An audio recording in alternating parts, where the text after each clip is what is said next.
Hello, everyone. I hope you're having a great holiday time right now. This is the time when we spend time with friends and family. That's what it's all about.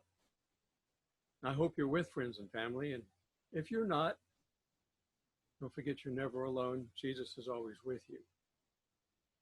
I have spent Christmas by myself a couple of times. I think the one that I remember most is when I was in my 20s. I was trying to drive home to spend time with the family. I lived in the San Francisco area, and I was driving to Reno up over a mountain pass in winter. And yes, I got about 3/4 of the way up, and they closed the summit because the amount of snow was a lot. And you say, well, how can you have that much snow? Well, on top of the summit, there's a little lake called Donner Lake.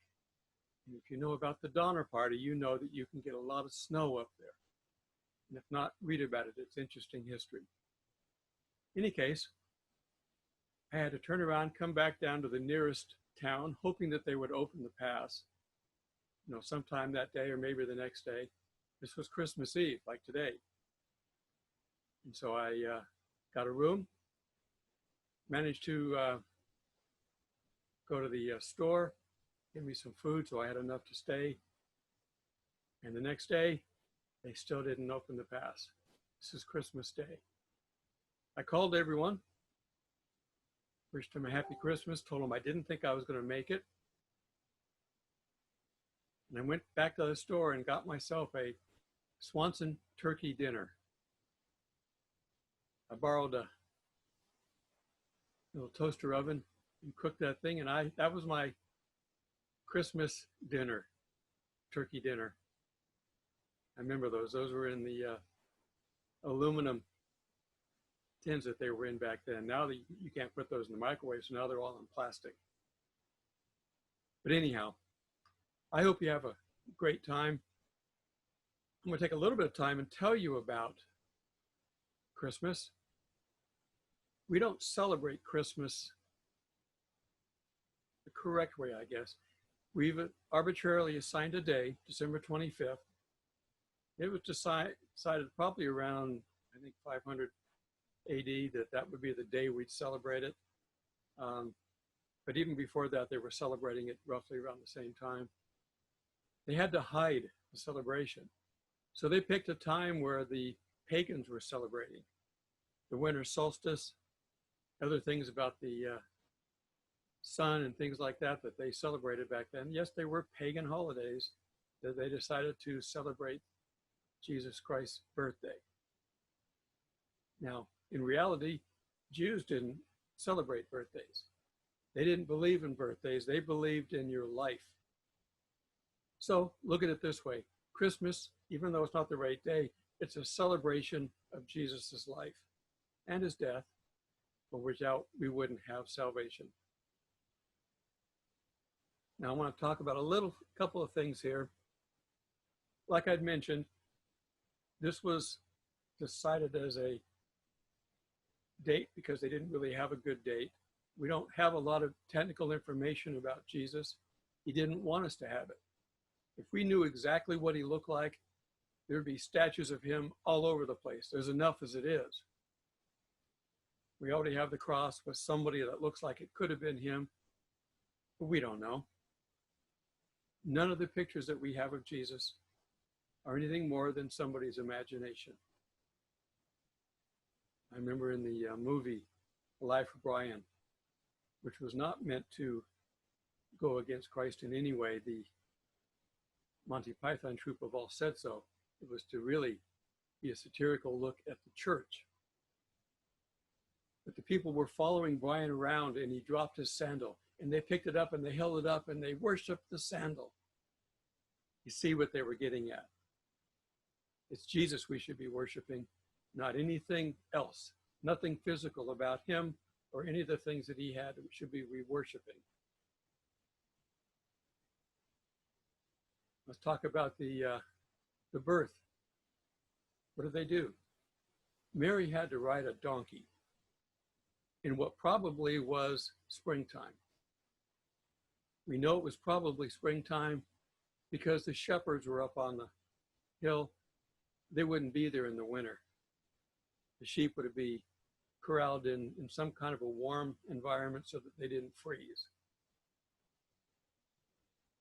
The star, we got a quick look of what it could have looked like.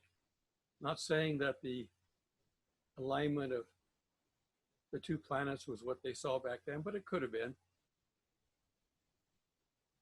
We know that the wise men found something in the sky that they followed. But they probably were not there at the birth. They certainly got there soon after, but it could have been up to 2 years because they stopped off in Jerusalem to find out where the Christ would have been born at. And Herod told them, after talking to his leaders, his priestly leaders, where to find him. So they had to travel about 90 miles. The weather, of course, would have played a good part. If it was in the wintertime, that would have been impossible to travel. And they traveled along the flatlands, along the Jordan River, west over the hills surrounding Jerusalem, and into Bethlehem. It's a long trip. Now, we don't know exactly where things were at. It says in most of our interpretations that they tried to get a room at the inn, but the actual Hebrew, or in our case, the Greek word, would have meant more like a guest room, which could have been a guest room in their family lodging. They were both, Mary and Joseph were both of the lineage of David. And so they would have probably had friends and relatives there that they would have planned to stay with if they could. There wasn't room, so they stayed in the manger. Bethlehem happened to be the place where the priestly shepherds raised the flock of sheep that they would sacrifice in the temple. Doesn't say for sure, but we can imagine that they were staying at the area that the shepherds had for the priestly sheep. Jesus was, of course, the Lamb of God that was sacrificed, so that would be appropriate. And since the shepherds were up on the hillside, the angels knew where to go to them and told them to find a baby in a manger in swaddling clothes. The swaddling clothes are those that they would wrap the young lambs in when they were born to protect them. The shepherds would have known that, and they would have known where to go. They didn't walk around town waking everybody up looking for a baby in a manger. They knew where to go. And afterwards, when they told the people were excited. They didn't wake them up ahead of time, or it would have been no excitement. What year was it?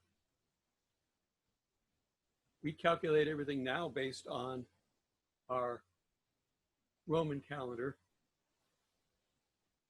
We're in 2020 now, but the early calculations by the priests were off. They didn't calculate some of the Hebrew times correctly. So we're probably 3 or 4 years off. Jesus was probably born in 3 to 4 AD based on our current calendar. Doesn't make a whole lot of difference, but it would take 30 years before he comes to prominence anyway. He had to be 30 years to be a priest under Jewish law, and he's our high priest. Let's see what else we got. To point out that the Jews didn't really practice birthdays, we have Ecclesiastes 7:1. The day of death is better than the day of one's birth. And that's kind of the way they looked at it, because you're looking back at a person's life, and the birth doesn't really matter. You haven't really achieved anything at birth. So a little bit of history on there. Just know that we're celebrating the life of Jesus. We give presents to celebrate that life to those that we love, because we can't give them to Jesus exactly, not physical presents. the presence that he wants to have every day that we get up, is to turn to him first, pray to him, accept him if you haven't, and just be with him during the day. If you've got Jesus with you during the day, you've got someone to help you get through the day, regardless of what's going on. We're not guaranteed a perfect life. We're not guaranteed a life free of tribulation. In fact, we're told we will have it. All the more reason to stay close to God, close to Jesus.